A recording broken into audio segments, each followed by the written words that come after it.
Welcome to Ranking Every Saw!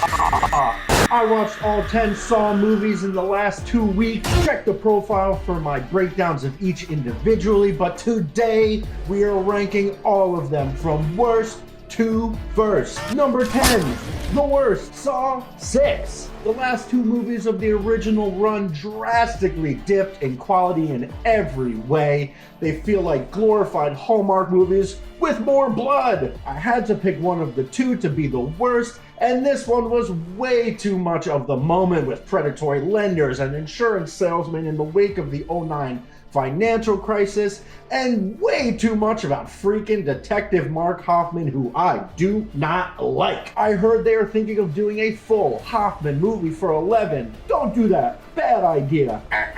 Number 9, Saw 7. Both of these flicks are really bad, but at least this one kills Detective Hoffman and Jill and has a decent reveal with Dr. Gordon coming back despite the worst trap in the entire franchise. Number 8, Saw 4. This one is all cops all the time and way too much of it.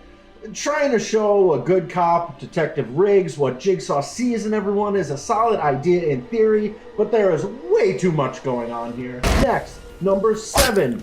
I gotta do it. The new one, Saw X. I'm sorry. I've seen a pretty positive reception to this last installment in the Saw franchise, calling it emotionally resonant and adding depth to John Kramer, but I respectfully disagree. The depth was already there with the numerous times we've added motivation to his mission. This was just an on-the-nose, straightforward, predictable, and elongated repainting of a vengeful murderer who intrigued us by forcing the audience into this moral gray area, into an overtly sympathetic white hat hero who we're supposed to be cheering for, while he walks off into the sunset holding some random kid's hand with inspirational music playing. Come on. Sorry, this one didn't do it for me. Number 6, Spiral from the Book of Saw. They got Chris Rock and Samuel L. Jackson in this one. They switch it up a little, making it closer to a Seven or Zodiac style, hunting a serial killer who's going after all the dirty cops, and added some hip-hop music. Not bad. Number 5, Jigsaw. I gotta say, I enjoyed this spin-off. We have a bona fide copycat, and the creators took all of the staples of Saw movies, twisty timeline jumps and creative traps and odd settings, and made a pretty captivating Scream-style whodunit. I was surprised by the reveal, and I'm just a bigger fan of the Saws that have a group of testees, as you'll see with my top 4. Number 4, case in point, putting Saw 5 this high. We have a group of contestants which include Julie Benz and Megan Good.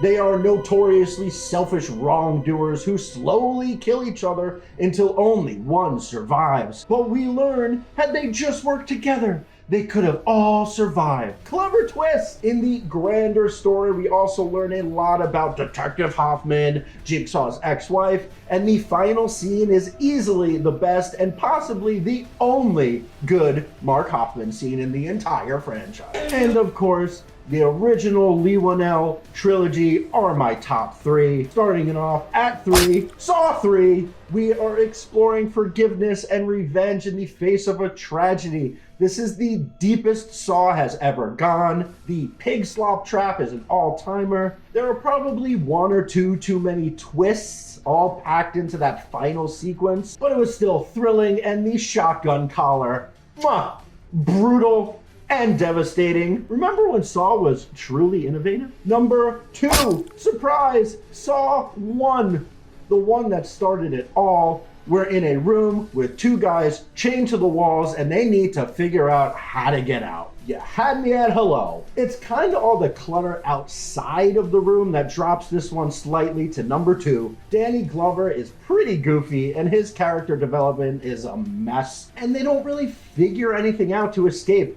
Ben from Lost just comes in and opens the door. That being said, Jigsaw standing up, an iconic scene. And finally, my favorite Saw movie, number 1, Saw 2.